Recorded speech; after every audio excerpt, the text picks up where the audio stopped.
Hola chicos, bienvenidos a una nueva clase de física. En este espacio vamos a incursionar en el tema configuración electrónica. Como hemos aprendido durante los periodos pasados, los átomos están formados por partículas subatómicas que tienen tres nombres: protones, neutrones y electrones. Los protones y los neutrones tienen una ubicación estratégica para las propiedades del átomo debido a que forman el núcleo denso donde se concentra la mayor parte de la masa. Por su parte, los electrones se encuentran orbitando o girando alrededor del núcleo en el espacio circundante. A este espacio se le llama corteza electrónica. Sin embargo, los electrones están organizados en una serie de categorías donde existen unos niveles o capas de energía, los cuales establecen que los electrones que están más cerca del núcleo tienen mayor atracción que los que están más lejos. Eso quiere decir que existen lugares del átomo donde los electrones sienten una fuerte atracción y no pueden reaccionar, o lugares donde sienten una muy poca atracción y son capaces de participar en los enlaces químicos. Sin embargo, un átomo de manera individual debe lograr la estabilidad eléctrica, y para ello necesita tener la misma cantidad de protones que de electrones. Es decir, que los átomos tienen igual número de protones e igual número de electrones en su estructura para poder ser estables. ¿Cómo sabemos el número de electrones que tiene un átomo en la tabla periódica? Sencillo. Nos vamos a la celda donde se encuentra el átomo y observamos cuál es el número atómico, es decir, el número grande que se encuentra en la esquina superior derecha de cada recuadro. Si lo observamos, ese número nos va a dar la indicación de cuál es el número de protones que hay en el núcleo de ese átomo. De la misma forma, para que el átomo sea estable, tiene la misma cantidad de electrones que de protones. Es decir, que si el hidrógeno tiene un protón, el hidrógeno tiene un electrón. Si el berilio tiene 4 protones, el berilio tiene 4 electrones. Si el nitrógeno tiene 7 protones, el nitrógeno tiene 7 electrones. Si el galio tiene 31 protones, el galio tiene 31 electrones.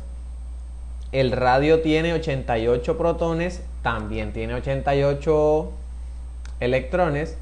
El bismuto tiene 83 protones, así que tiene 83 electrones. Pasa lo mismo con el polonio, que tiene 84 protones, 84 electrones. El neón, que tiene 10 protones, también tiene 10 electrones. El xenón, que tiene 54 protones, tiene 54 electrones, y así sucesivamente. Todos y cada uno de los átomos en la tabla periódica tienen el mismo número de protones que de electrones. Sin embargo, esos electrones no están en el mismo espacio ni al mismo tiempo. Deben seguir una serie de organizaciones que les permitan funcionar eficientemente. Es a esa organización a la que llamamos geometría atómica.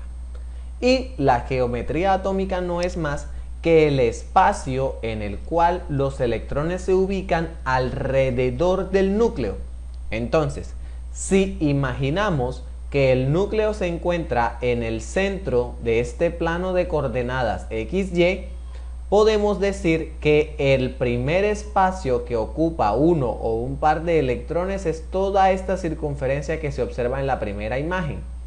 A esa circunferencia la llamamos orbital S.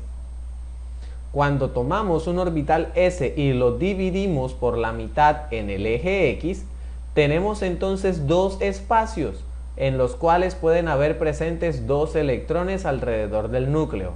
A ese espacio lo llamamos orbital P. Si tomamos a los orbitales P y los dividimos por la mitad pero en el eje Y, entonces obtendremos 4 orbitales. Esos 4 orbitales reciben el nombre de orbitales D y en cada uno de ellos caben 2 electrones. Y luego, si le damos vuelta al núcleo del átomo y ubicamos el eje X y Y en el mismo plano, entonces aparece un nuevo eje al que llamamos eje Z. Y sobre ese eje Z también aparecen 4 espacios nuevos donde pueden haber electrones. Y en este caso hay 8, 4 espacios arriba, 4 espacios abajo. Y ese orbital se conoce como orbital F. Ahora, cuando nosotros entendemos la capa de energía en la que estamos trabajando, el orbital en el que estamos trabajando y cuántos electrones hay en cada orbital, entonces desarrollamos lo que se conoce como configuración electrónica. En esta gráfica podemos observar la combinación de todos y cada uno de los factores más una representación de cómo debe escribirse. Entonces, si estamos en el nivel de energía 1 y en la primera capa, obtenemos que el nivel de energía es 1s. Como les dije, en el orbital S solamente caben 2 electrones. Y los electrones en la configuración electrónica se escriben en forma de exponentes. Si pasamos al nivel de energía 2, entonces caben 2 capas, la capa S y la capa P. Para poder distribuir los electrones en esta capa, sabemos que ocupan el doble de electrones. Entonces, hay 2 electrones de la capa S en el nivel 2 y 6 electrones de la capa P en el nivel 2. Si sumamos los exponentes de los electrones que están en el nivel 2, obtenemos que son 2 más 6 igual 8. Es decir, que en la capa 2 caben 8 electrones.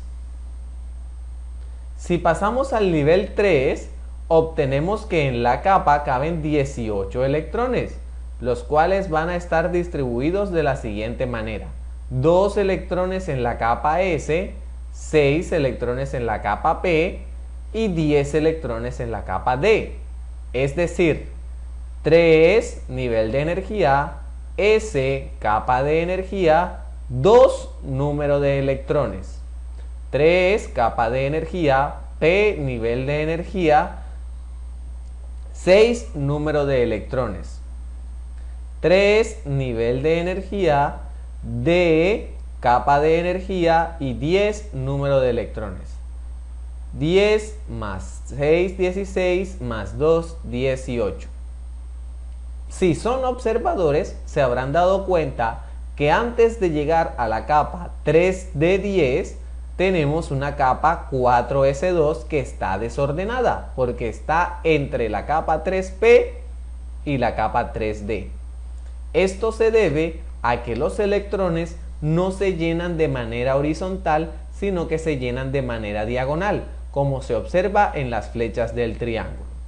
Entonces, siempre los primeros niveles en llenarse van a ser los niveles S y P, y cuando estos estén llenos, se procede a llenar los niveles D y F. Por lo tanto, la configuración siempre será 1S, 2S, 2P, 3S, 3P, 4S, 4D, 4S, 4P, 4D, y así sucesivamente. Entonces, la configuración electrónica que se presenta en este espacio es 1S2, 2S2, 2P6, 3S2, 3P6, 4S2, 3D10, 4P6, 5S2. Durante las próximas clases les estaré enseñando con capas y distribuciones cómo se ubican esos elementos en un gráfico de un átomo.